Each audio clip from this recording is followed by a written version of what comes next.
what are the keys to actually building out a staff that actually works? Because staffing is incredibly challenging. I found finding the right people with the right motivation and fit your vision of your company. How do you handle staffing? How do you find the right people, Michael? I was talking to the owner of another company in our industry recently, and he shared this story. A friend of his had said, "Hey, are you still looking for good people?" He said, "Oh, no, no." He said, I quit looking for good people probably a year ago. Now I'm just looking for people." Mm. But which is kind of an unfortunate reality. The fact is, it's really hard to find good quality, skilled people these days, because honestly, the best people are always working already, right? Yeah. But I have found the key to staffing up a company is to be the kind of place that people really want to work. And so it's funny, our company does commercial glass and glazing, all the windows and doors you see on a commercial building. And yeah, the purpose of our company is never stated like we want to be the place that sells the most glass or glazing or whatever. That isn't our purpose. Our purpose is to grow a company where people love to work. Mm. So have a culture within your company that honors people, respects people, listens to people, appreciates and understands their value according to their skills and the things that they've got to offer. Treat them well, and they're going to want to be there. Make them a member of the team, not just an employee. I don't even like that word, honestly. Right. But I choose to go with team member for the people on yeah, my team because that's in essence that's what you are. You're a team. You scratch each other's backs to make sure that the wheels keep turning on the bus. Another thing that you've done that I think is interesting, I would kind of ask you about this is one of your goals is to be 100% employee stock owned by 2027. When did that come about, and what was the motivation there?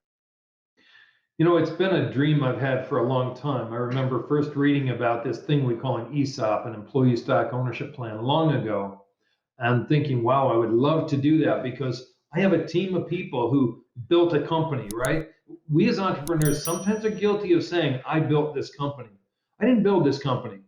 The whole team of people built this company. Sure, I was the guy that got it going and all of that, but it isn't just about me. I've got this amazing team of people. Right now, as I said, I'm sitting in my home office. I'm home.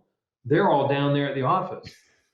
They're working. How can I take credit for building this company when they're literally day to day in the throes of the thing? So I think that's really important. And so an ESOP is all about the fact that look, if everybody else helped build it, why do I get all of the all of the benefit? Why can't I share the benefit with them? And someday, not too many years from now, as you can tell by looking at me, I'm going to need to retire, right? I'm going to have that moment where I'm like, at least retire from that business and focus on the other ones.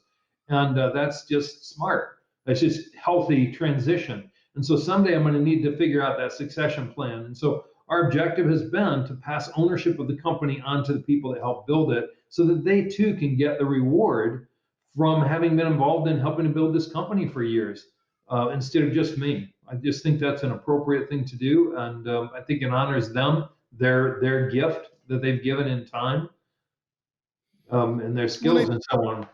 I think this is kind of more just kind of expand on your previous statement about getting the right people in place, keeping them motivated. If I know I'm building something that I'm an owner of, I'm going to be much more.